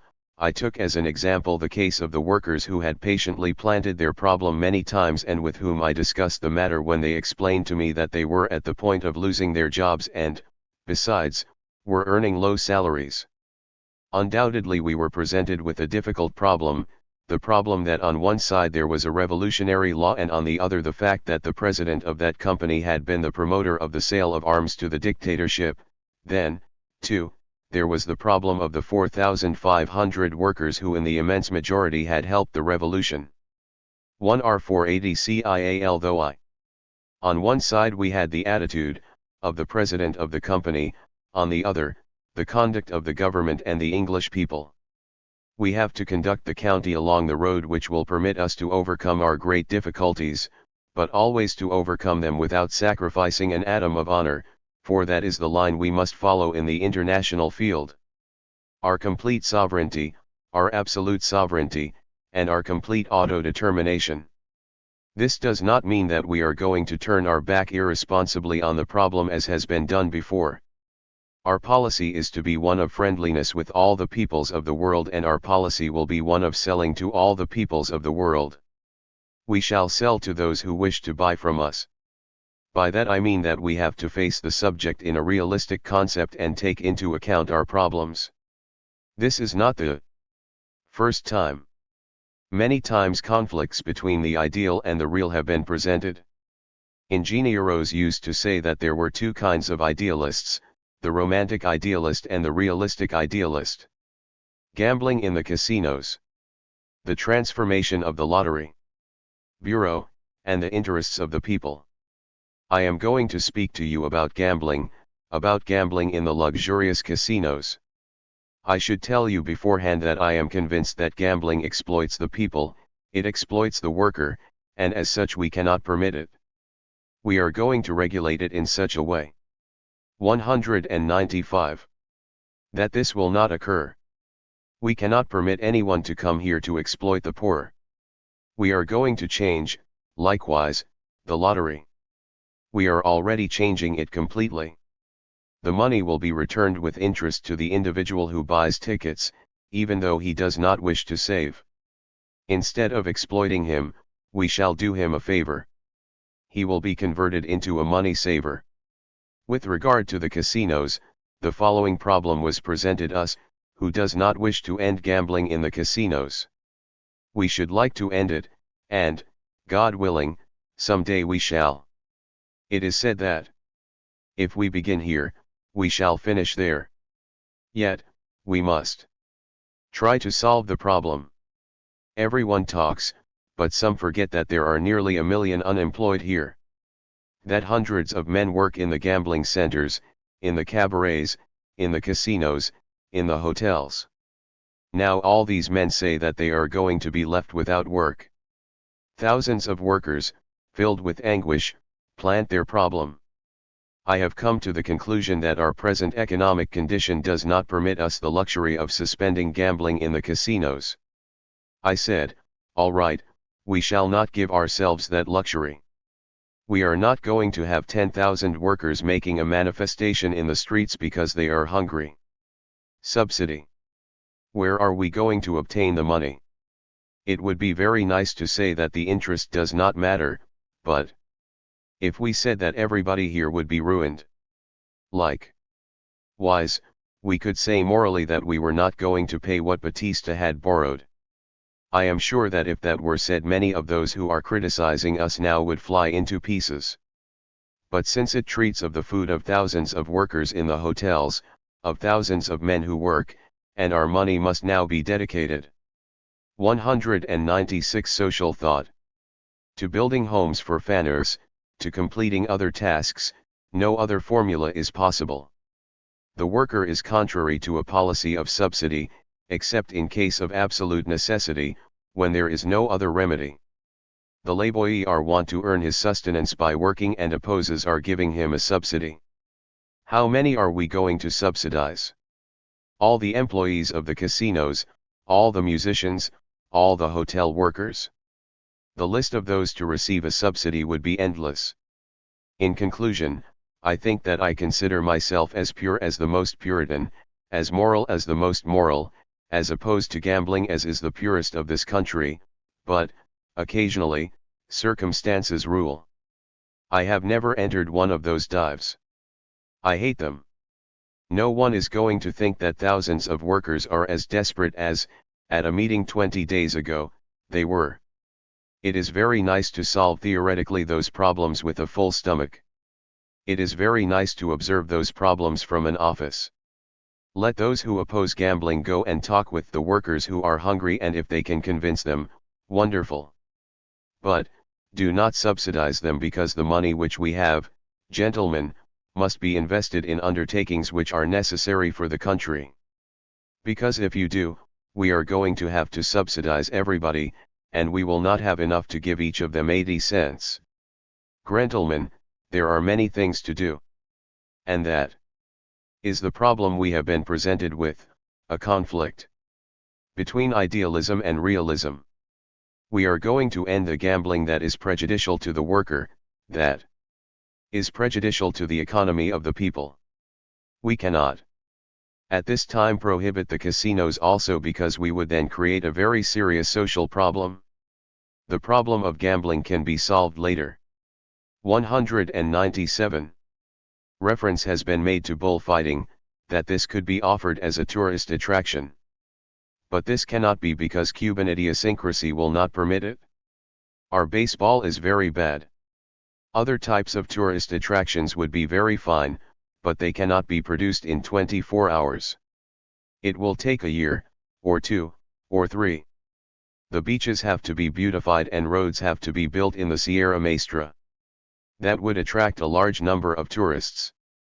Cuba is not like Mexico, which has tourist centers prepared. But we can build them. However, what are we going to say to the worker in the meantime, in the time it takes to create tourist attractions? Should we, for example, attract Venezuelan tourists here and create a tourist policy distinct from what we now have? If we prescind from what we now have, the damage will be immense, and surely those who criticize us today are not going to help us when there are 30,000 more workers without jobs. Even though we do not like it, at this moment, we must accept gambling. This does not mean that we are going to draw back from our stand. Formula for the solution of a great social problem and the matching of salary increases. If the Shell Company, in compensation for the moral damage, offers an increase of 100% in the highest salaries and 50% in the lowest salaries for the 4,500 workers, if the company offers $250,000 in compensation to construct homes for farmers, I think, my opinion is, that the best solution in that 198 social thought case would be to request the revolutionary government to derogate the law of the rebel army in which confiscation was established. Since the law is in force, Yet, nevertheless, it would not be possible to apply the law to this firm and not apply it to all the English companies. I believe that that measure which was dictated for reasons of a circumstantial political nature, can be derogated, and the one with the power to do so is the Provisional Revolutionary Government. It is right to derogate the law against the English aggression of the Cuban people. Since we have provisionally attained this, and since, besides, we have been informed that the English government is disposed to give satisfaction to the Cuban government. Our policy is one of friendship with all the peoples of the world, and now that we have no prejudices, that we are free and treat with whomever we please and talk with whomever we please. Since we now have no complex, if the English wish to buy much sugar from us, we shall sell them much sugar. If they wish to pay a high price, so much the better. And if they wish to sell us boats so that we can build our merchant marine. Wonderful. Morally, this is a victory for the revolution and for the Cuban people. This increase of 100% in the salaries, this matching of the salaries with the highest that are paid in the industry, is a victory for the revolution and a victory for the people. Morally, the houses that we are going to construct with that $250,000 will be a victory for the people. And, morally, if we obtain satisfaction from the English people, or, better, 199. Still, from the English government, since many of their men defended us, and it is just to say so, the problem was not with the English people, but with the government, it will be a victory. My opinion is that it is the people who have to decide whether the boycott ceases or not. Our petition to the people is that for the sake of the 4,500 Cuban workers whose interests are affected, for the sake of those 4,500 families who are going to begin to earn, for the most part, twice as much as they earned before, they remove the boycott. This is a magnificent victory that shows that industries can pay higher salaries to their workers. This increase of 100% is going to cause repercussion in other sectors of industry and is going to benefit more than 4,500 families, because by duplicating their income many thousands of families are going to attend the movies and an infinite number of other sectors are going to be benefited. That is what we have to do to improve our economy. My recommendation here, and I say it with full responsibility, is that we suspend this situation, or it will create great problems for the government, which already has many problems. The suspension will leave the problem of the 4,500 Cuban workers solved. At the same time, we should join the very just demand of other workers who labor in a similar industry. On arriving here, I received a telegram from the workers of the Texaco Oil Company saying that they are also men who work. The telegram reads, "We adhere to the Act of Brotherhood of the Workers of Shell. We take advantage of the opportunity to request your help in obtaining equal pay with Esso and Shell, because they are oil companies just as we are assigned employees and workers of Santiago de Cuba." 200 Social thought. We find that they, too, work for an oil company. Also, they are earning less, and that is not just. I think the Texaco company should pay its workers the same salaries that Esso and Shell pay theirs. It is not simply that the people begin to think that it is not worthwhile to buy gasoline from an industry that is paying its workers less than do the others in the same industry. If Shell and Esso can pay those salaries, then I do not see why Texaco cannot pay them also. Another thing we should also ask ourselves, why doesn't the Sinclair company cooperate also? The just thing would be for the Texaco and Sinclair workers, who are also petroleum workers, to receive the same salaries as the Shell workers are going to receive from now on. At least, in this way, we shall receive enough money to build the farmers' houses at the same time that the workers have their salary raised to the level of the workers of Shell and Esso. Without strikes, without problems, we are now going to help the Sinclair workers. We have come to treat of this problem before you and before the people.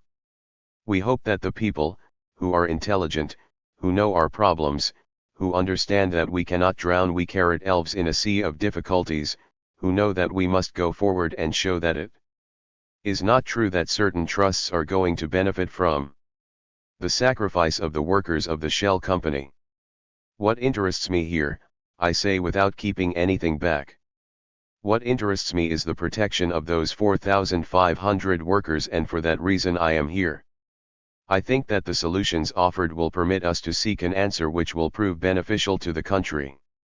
Thesis with regard to labor and the production of sugar. The demands of the sugar workers will be attended to, but this Zafra must be made without strikes in order to prevent the failure of the revolution. 2. On the night of February 9, 1959, Fidel Castro went to the assembly which had been called by the National Federation of Sugar Workers. Thousands of workers of the basic national industry went to the palace of the Cuban Federation of Workers and enthusiastically acclaimed Dr. Fidel Castro, who had announced his intention to analyze publicly those questions related to the Zafra now in progress. After the workers' representatives and the Minister of Labor spoke, Fidel Castro made a long speech containing important declarations of a social nature which complemented those formulated 2 nights before at the Assembly of Oil Workers. On referring to the sugar industry, he said the following. 202 Social thought. There must be a Zafra. With relation to the sugar harvest, I must tell you that the harvest is indispensable for the country, for the economy of the country, for the welfare of the people. The Zafra is ours, and when I say Zafra I am thinking of the nation. I know that we have many obstacles before us, but there must be a Zafra. Think how nice it would be for Batista, Mujal, and the big sugar companies, for all the great trusts and monopolies, if there were no Zafra. What does a sacrifice of 1 or 2 Zafras matter to the big sugar companies? And when I say big sugar companies I am referring to the Delicious and Chaparra sugar mills, if such a sacrifice meant the failure of the revolution. If there were no Zafra, the government would see itself in a tremendously difficult situation. The economy of the country would drop. What is more, if we cannot grind 5,800,000 tons of sugar, the economy of the country will be adversely affected. We must not forget that the dictatorship tossed away $1,300,000,000. If we cannot make a large Zafra to compensate for the lack of economic uniformity, the consequence will be the devaluation of our money, and you can imagine what that would be for the country. If the state could not pay its employees, its workers, its THIRD-s, and those that keep order, disorder and chaos would set back the revolution. If today there are at least 5,000 sugar workers without a job, unless we begin the Zafra immediately we shall have to multiply that amount several times. If the problem of the casinos threatens to produce a work stoppage throughout that sector, imagine what the situation would be like if there were no Zafra. 203. How different will the situation of the government be if we manage to thwart the plot of the enemies of the revolution? I cannot deny that the state has been functioning with some difficulty, but we are in a process of reorganization. We are putting all our best efforts to the task of making the state function despite all the obstacles in our way. There must be a Zafra, and the sugar mill owners and the big sugar companies know it. They also know that today they have an apparent advantage because this is a question of life or death for the revolution. I wish to tell you that the Chaparra and the Delicious mills have not only refused to satisfy your demands, but also have refused to pay the contribution which the rebel army put on all sugar mills. Before, and now, we could order intervention. We have the force and the courage. Remember that last year we ordered the burning of the cane as a tactical question so that the dictator would have no money and could not buy weapons to be used against us. This year, as a question of tactics, what we have to do is not to destroy, but rather to construct. If there are strikes they will not be against the sugar companies, but rather against the revolution.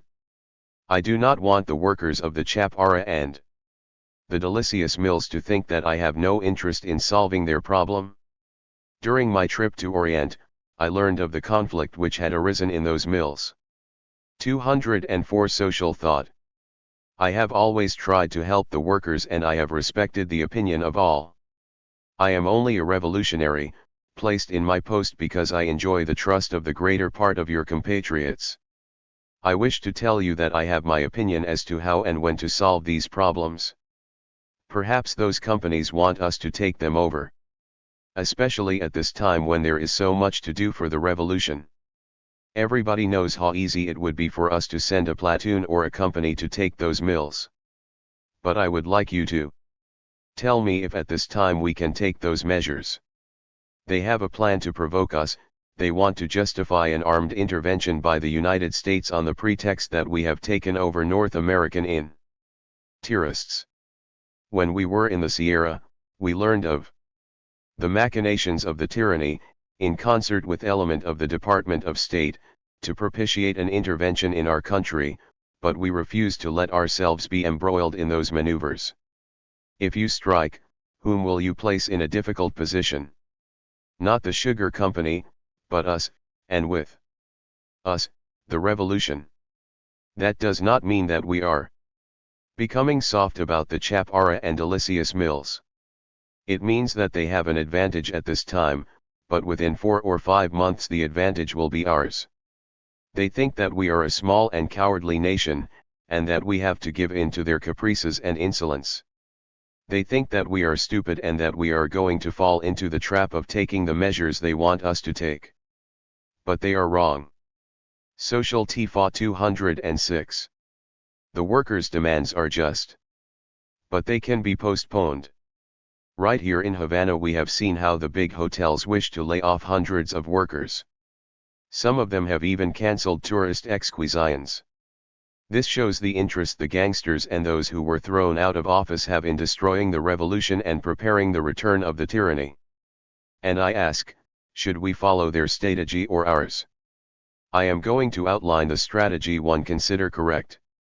The nation is worried about the Zafra. The nation knows that the sugar workers are the worst treated of all the sectors, and is on their side. The workers who are aware of the trap that is being set cannot fall into it at this time, for we are weak. What we must do is sacrifice ourselves for the revolution. I do not ask you to renounce your demands, which are very just, even though the sugar companies get off with the best of the deal. I tell you that this is their year, but I guarantee you that it will be their last. The whole country depends on the Zafra, and we all have to do whatever is necessary to obtain the Zafra. Today, you sacrifice yourselves for the nation. Afterwards, if it is necessary, the nation will sacrifice itself for you. I do not fear the future if we know what to do. This revolution belongs not only to Cuba, but to all the countries of our America which have their eyes set on us. I assure you that if there is a Zafra, the situation will be so strong that no one or nothing can harm the revolution. 206 I-CIAL thought. The request for 4 shifts in the mills does not solve anything. At the beginning of my speech I told you that I was going to disagree with some of the points introduced here. One of these is the demand for 4 shifts in the sugar industry. I do not believe that this is the time to reduce work hours, even though it be with the so-aimed purpose of giving work to the unemployed. The reduction in the number of hours worked will not solve the problem of those without work.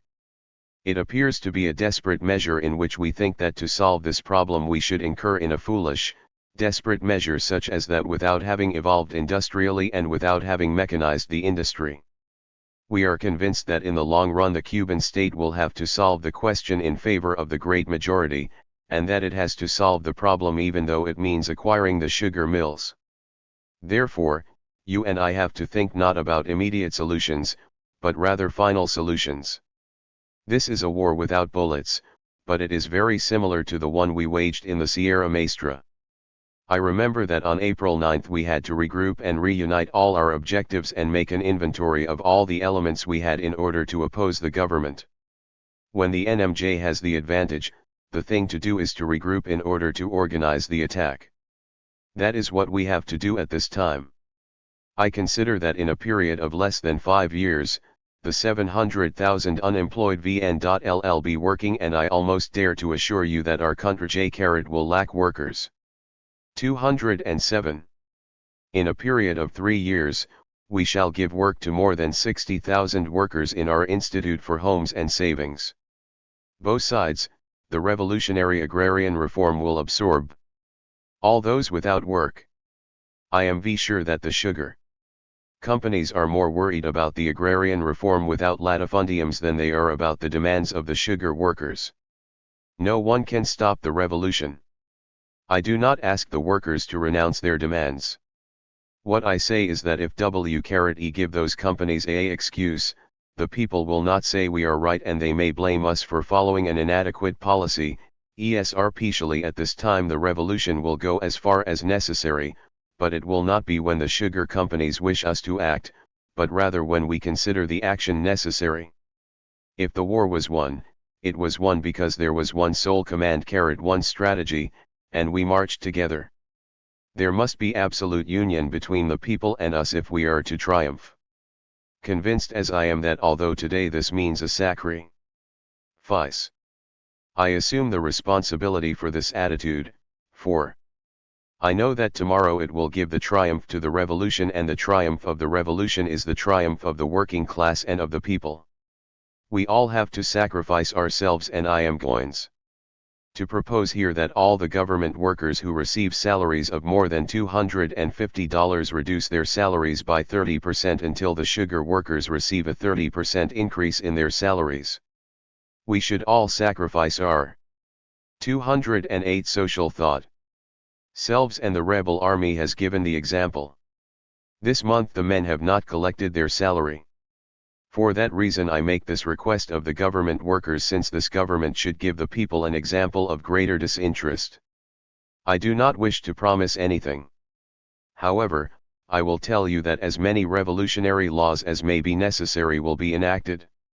Not all of them at the same time, of course, but one after the other. If this government does not enact revolutionary laws, it is not a revolutionary government. Whoever tries to contain the revolution, will be dragged under by it. I have no fear. I know that things have not gone as rapidly as many would like. I know that there is impatience, but not fear. There is no one who can stop the revolution. It will go forward because it is impelled by the people. The only ones who can cause the revolution to fail are not the counter-revolutionaries, but rather you and I. We do not unite in a common effort. Power and people are synonymous terms. You do not have to ask anything of me.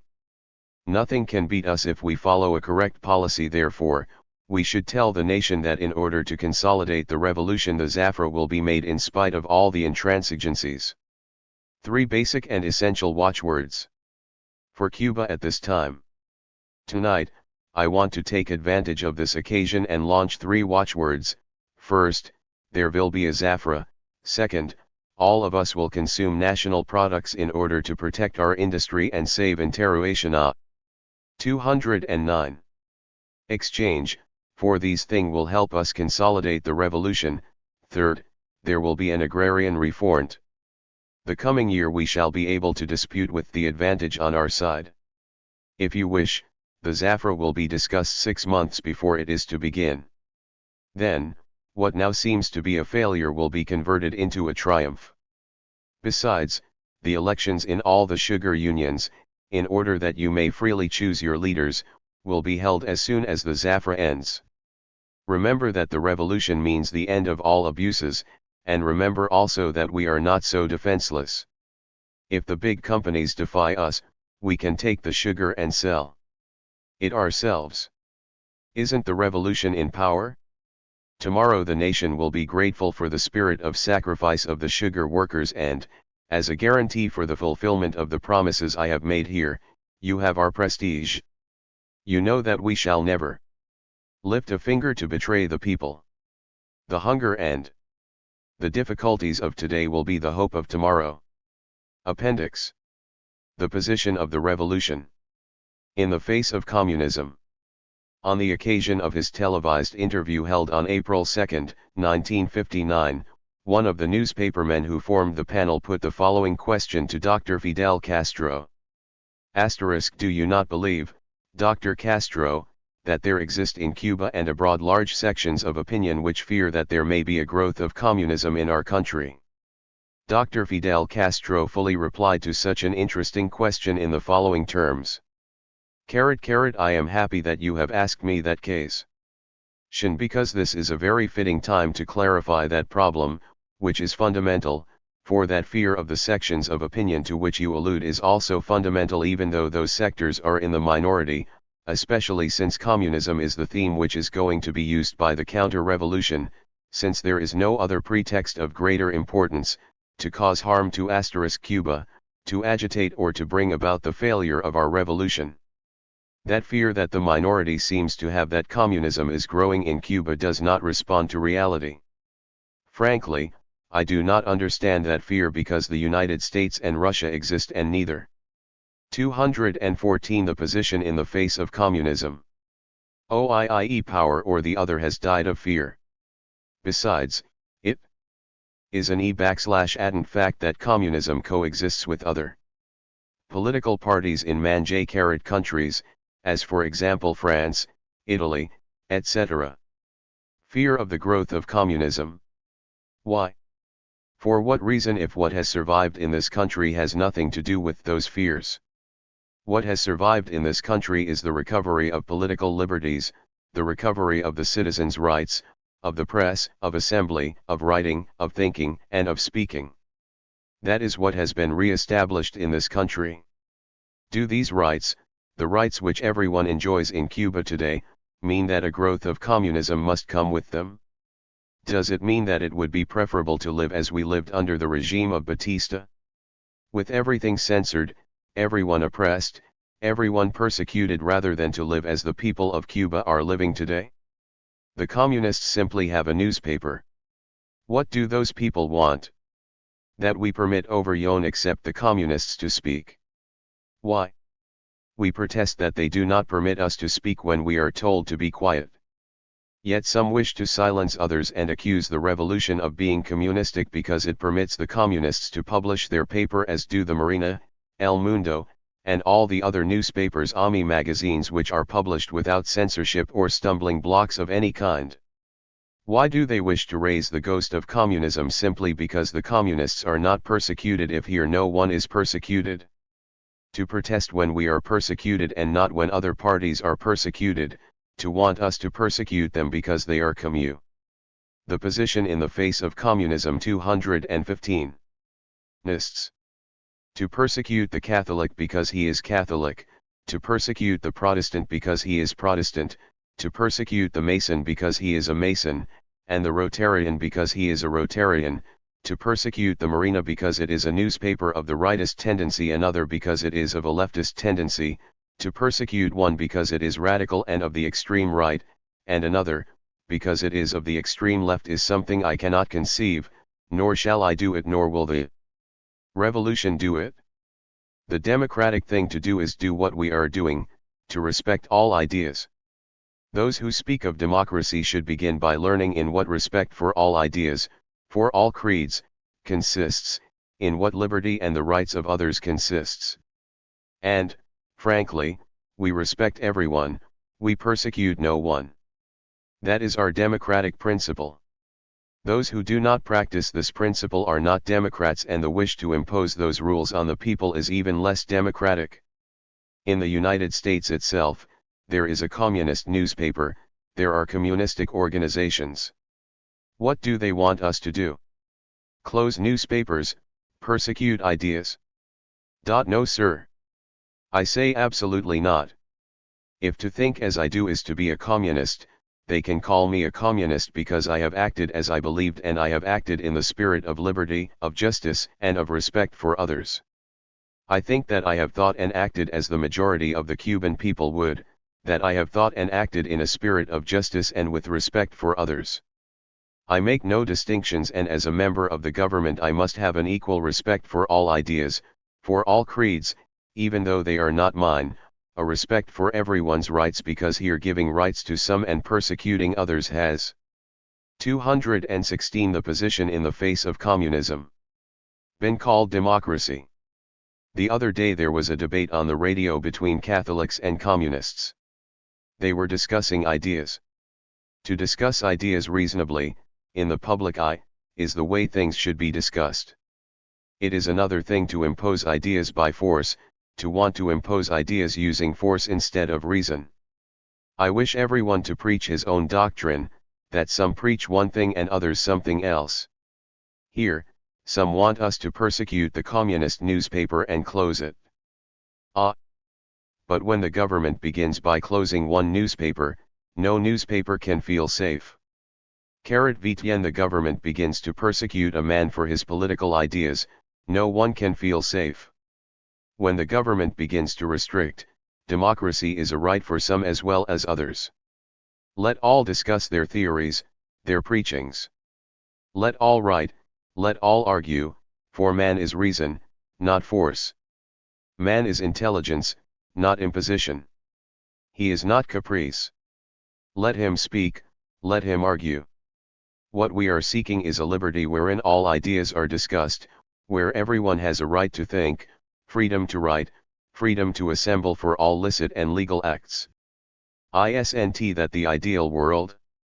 Let us add to that a world where everyone eats, a world where men do not die of hunger because those who like to demand much, to speak of liberty and democracy do not like to speak of the right of men to eat, to live. With that theoretical democracy the wretched people who are dying of hunger do not eat, with that theoretical democracy the sick are not cured. We must procure more things for man. We must give him liberty, but, fundamentally, we must give him an ample opportunity to satisfy his needs. When, for example, a man of a conservative mentality speaks. The L-OSI-ion in the face of communism 217. Of equal opportunity, we must say to him, very well. What do you mean equal opportunity? Can the son of a barefoot farmer who does not go to school, who does not receive an education, and the son of a man who lives in a comfortable house, who receives an education, and who has means of all kinds, have the same opportunity? That is not equal opportunity in any sense of the word. What we must do is give equal opportunity to the poor boy and the rich boy. We must concede the poor boy equal possibilities. We must make available to the son of that farmer who lives lost away in the mountains the same advantages that the son of the man who lives in the city enjoys. We must give to the poor man opportunity to work in order to feed his child, to receive the fruit of his labor in order that he may educate him. We do nothing when we talk about liberties that are theoretical. The right to write, very nice. The right to speak freely, very fine. The illiterate who has never opened a book in his life cannot have the right to speak. Rights, unfortunately, are more relative than the human ideal would wish. I wish that men were still more free. The truth is that today we know how to write a great deal, and to speak, and man does not have a place to speak nor a place to write. It would be wise of us to dwell on the fact that we must give man not only liberty in order that he may properly and freely develop his individuality, but we must give him also an opportunity to live, because he has to live in a house, he has to dress, he has to eat. Not only that, he has to relax and enjoy himself.